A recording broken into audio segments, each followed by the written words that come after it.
What's up, space pirates? This is your Admiral, the certifiably suave Dr. Disaster.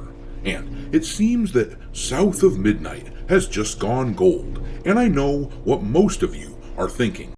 Whoop-de-doo! Many of you are probably wondering what the hell south of midnight even is, and a bunch of you are probably thinking, oh, I know what it is, but I went out of my way to forget about it because it's this game right here.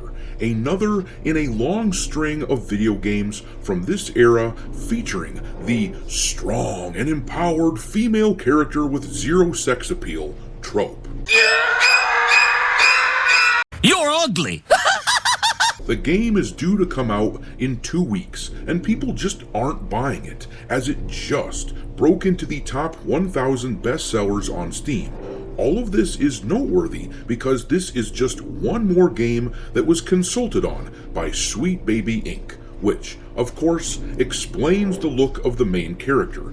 That is precisely the sort of character that Sweet Baby pushes onto game developers, and in typical Sweet Baby fashion, this game is about to bomb big time, costing its studio a shitload of money. It's not about money, it's about sending a message. Well, for anyone out there still delusional enough to think that hiring Sweet Baby Inc. might be a solid idea, let me throw this out there. The CEO of the company, Kim Belair, just gave a talk at the Game Developers Conference where she insisted that the best path forward for the game industry is to use AI to prioritize empathy and inclusion in their games as opposed to working for a profit.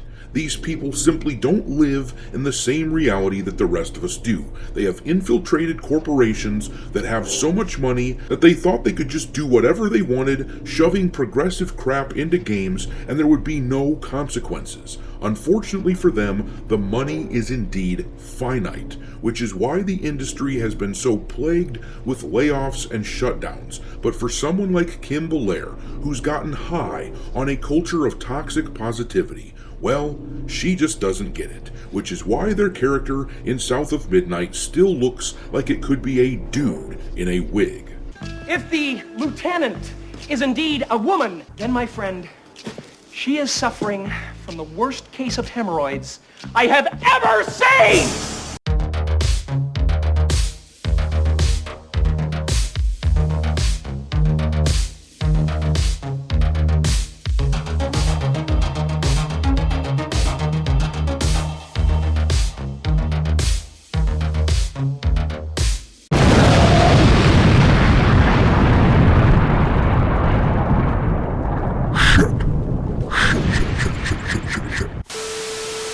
Alright, me hearties, make sure that you hit the like button on this video and subscribe to the channel if you haven't done it yet.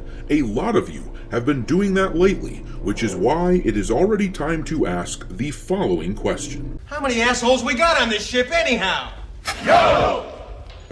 We now have 126,000 space pirate a-holes in this buccaneer crew of ours, and as is the custom on this channel, with every 1,000 subscribers, we add a new ship to the fleet in order to house the newcomers. This time, one of you guys suggested the Gaia Raga, which is the player-controlled ship from Galactica. There were some more lifelike images of the ship available, but I thought there was a certain charm to adding an 8-bit version to the fleet. But if any of you have recommendations for future ships, leave them in the comment section and I will add them to my long list. Super chats get bumped to the top of the list. And also, for your reference, I added an alphabetical list of every ship already in the fleet to the description of the video. But in any event, thanks for being here, folks. I really appreciate you. I knew it. I'm surrounded by assholes. But let's look at what this jackass at Sweet Baby said, proving just how clueless and out of touch with reality she and her company are. We will read about it here in this article from That Park Place. And in here it says, just when you thought Sweet Baby Inc. couldn't get any more ridiculous, their CEO, Kim Belair, has once again proven that there is no bottom to the progressive, virtue signaling rabbit hole.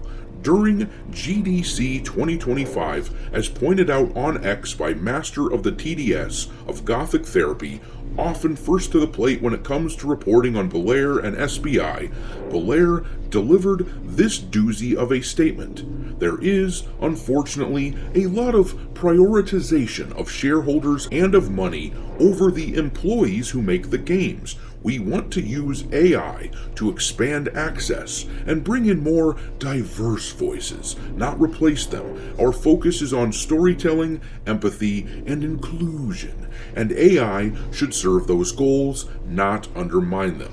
Alright, so just to be clear, this person seems to think that the number one priority that game developers should be focusing on is not money and the shareholders. It is making sure that people with the skin colors that she prefers are continually hired in these studios and placed front and center in these games. This is, of course, an entirely ass-backwards approach to everything. If a studio focuses on making a fun game, then money and profit and all that just happen naturally, and so does her cherished diversity. More people who actually like making games and not propagandistic shit will get hired, and that would include people of all kinds of skin colors, sexual preferences, etc. Focusing on quality games would expand the industry, and more people of all kinds would have jobs lined up. However, Kim Belair and her ilk focus on immutable characteristics, which is completely backwards. She does it for ideological reasons. She believes she's on a crusade, and that forcing crap that nobody wants into games is somehow saving the world. But the studios that go along with her crap, who hire the likes of Sweet Baby, they, ironically, given Belair's recent message, labor under the delusion that this forced diversity nonsense will bring in more profit. They think that pushing forced diversity into entertainment makes it sell well, but this focus on profit, on trying to broaden the audience of games, is only serving to drive gamers away. Clearly, just making fun games and letting shit happen naturally is the way to go, but these people are incapable of chilling out and letting that happen. That is why Sweet Baby Inc. has pumped out so many stinkers in the past year or so. Suicide Squad Kill the Justice League absolutely gutted the Warner Gaming division to the point that they recently shuttered about a third of their studios. Flintlock, The Siege of Dawn, absolutely flopped and supposedly caused layoffs at A44. Unknown 9 Awakening was one of the worst releases I have ever seen, and Reflector Entertainment, the developer that made the game a division of Konami, has apparently let a bunch of people go, and the remaining developers working at the company are forbidden from working on anything but support for other studios moving forward. If Sweet Baby's vision actually worked, they would see some success from time to time, but nothing they've worked on has sold. Gamers avoid it like the plague, and it isn't even an active boycott or anything. Most people had no clue that Sweet Baby, as an example, worked on Unknown 9 Awakening. They just saw the cover and decided that it wasn't for them.